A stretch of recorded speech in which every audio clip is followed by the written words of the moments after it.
Breaking news. కుక్క కాటుకు వేసిన మూడో డోస్ ఇంజెక్షన్ వికటించింది. ఇంజెక్షన్ చేసిన 2 గంటల వ్యవధిలోనే చిన్నారి మృతి చెందింది. కామారెడ్డిలో విషాదకర ఘటన చోటు చేసుకుంది. గత నెల 25న ఇంటి బయట ఆడుకుంటున్న 2.5 ఏళ్ల చిన్నారిపై కుక్క దాడి చేసింది. వెంటనే కామారెడ్డిలోని బోధన ఆసుపత్రికి తల్లిదండ్రులు చిన్నారిని తీసుకువచ్చి వ్యాక్సిన్ వేయించారు. నిన్న చిన్నారికి డాక్టర్ 3వ డోస్ వ్యాక్సిన్ వేశారు. ఇంటికి వెళ్లాక బాలిక అస్వస్థతకు గురైంది. వెంటనే ప్రైవేట్ ఆసుపత్రికి కుటుంబ సభ్యులు తరలించారు.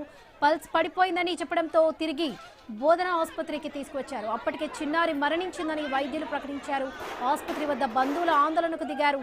వైద్యుడి నిర్లక్ష్యంతో చిన్నారి మరణించిందని ఆరోపించారు. పాప తండ్రి ఫిర్యాదుతో వైద్యుడిపై కేసు నమోదు చేశారు.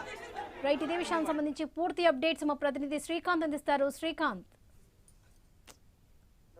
కోటాక్పల్లి గ్రామానికి చెందిన అర్చన రమేష్ దంపతులు కామారెడ్డి పట్టణంలోని అయ్యప్ప నగర్ కాలనీలో నివాసం ఉంటున్నారు. వీరికి ఒక బాబు పాప ఉన్నారు. గత నెల 25న ఇంటి ముందు ఆడుకుంటుండగా 2.5 ఏళ్ల చిన్నారి కృతిక్ సారను కుక్క కరిచింది. వెంటనే జీజీహెచ్ కు తీసుకురాగా కుక్క కాటు నివారణ ఇంజెక్షన్ అక్కడ వికటించింది. 3వ డోస్ తీసుకోవడానికి చిన్నారిని తీసుకెళ్లినటువంటి తల్లిదండ్రులు జీజీహెచ్ కు వచ్చారు. అయితే 3వ డోస్ తీసుకోగానే చిన్నారి అపస్మారక స్థితికి చేరుకోవడంతో వెంటనే ప్రైవేట్ ఆసుపత్రికి తీసుకెళ్లగా పల్స్ పూర్తిగా పడిపోయింది.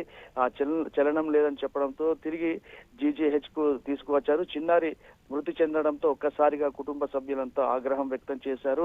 బంధువులు పెద్ద ఎత్తున ఆసుపత్రికి చేరుకొని అక్కడ ఫర్నిచర్ కూడా ధ్వంసం చేశారు. అద్దాలను పగలగొట్టారు. పరిస్థితి తీవ్ర ఉద్రిక్తంగా మారడంతో పోలీసులు భారీ బందోబస్తు ఏర్పాటు చేశారు. బాధితులకు నప్పజెప్పే ప్రయత్నం చేసినప్పటికీ 2.5 గంటల పాటు వారంతా ఆందోళనకు దిగారు. ఆసుపత్రికి వచ్చినటువంటి ఇతర రోగులు కూడా ఆ పరిస్థితిని చూసి ప్రైవేట్ ఆసుపత్రికి వెళ్లాల్సి వచ్చింది.